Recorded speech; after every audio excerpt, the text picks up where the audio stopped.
Salut à toutes et à tous, bienvenue sur la chaîne Nounal Keboulan. Avant de commencer, nous vous invitons à vous abonner à notre chaîne et à activer les notifications via la petite cloche en bas à droite sous la vidéo, ce qui vous permettra d'être informé des prochaines histoires publiées. Ceci étant dit, nous vous souhaitons une agréable écoute.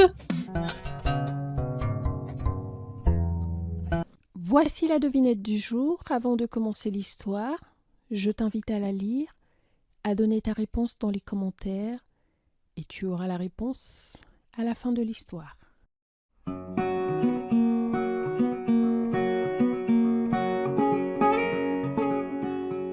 C'est l'histoire du pêcheur, la sirène et les 13 grains de riz. Il était une fois un pêcheur pauvre et plutôt heureux, comme la plupart des pêcheurs, mais pas comme la plupart des pauvres.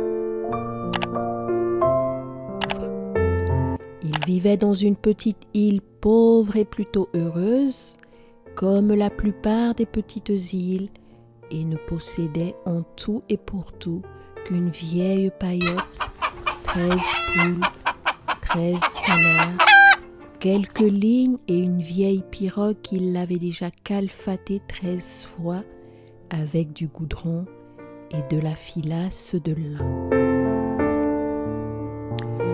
Il allait tous les jours en mer pour nourrir sa petite famille. Quand il avait faim, il cessait de pêcher un instant sur sa pirogue pour manger son maigre repas. Un peu de riz et de poisson bouilli qu'il emportait dans une noix de coco coupée en deux. C'était une vie dure, mais simple et honnête. Et le pêcheur avait la sagesse d'aimer cette vie-là, sa paillote au bord du lagon, sa femme et ses enfants, 3 petits garçons robustes et gais qui jouaient dans le lagon et savaient déjà nager. On l'appelait l'homme sage. Au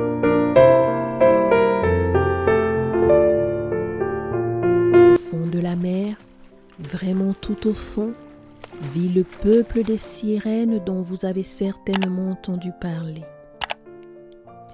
Ils sont faits à peu près comme nous, mais peuvent respirer dans l'eau. Bien sûr, ils ne mangent pas les mêmes aliments que nous et ne parlent pas la même langue. Ils s'expriment parfaitement par signes comme nos sourds muets. Or, le roi du peuple des sirènes était inquiet et fort triste. Sa fille unique était très malade, dépérissait et perdait peu à peu les belles écailles de sa queue. Le roi appela ses 13 médecins qui furent tous d'accord pour la guérir. Il fallait absolument aller chercher sur la terre ferme 13 grains de riz. Rien de plus et rien de moins. Mais ce n'était pas facile à trouver au fond des mers. Le roi convoqua son homme de confiance. « Homme de confiance, lui dit-il avec les mains. Va me chercher 13 grains de riz. Fais très vite si tu le peux, car la princesse se meurt. » C'est la fin de la première partie. À bientôt pour la suite.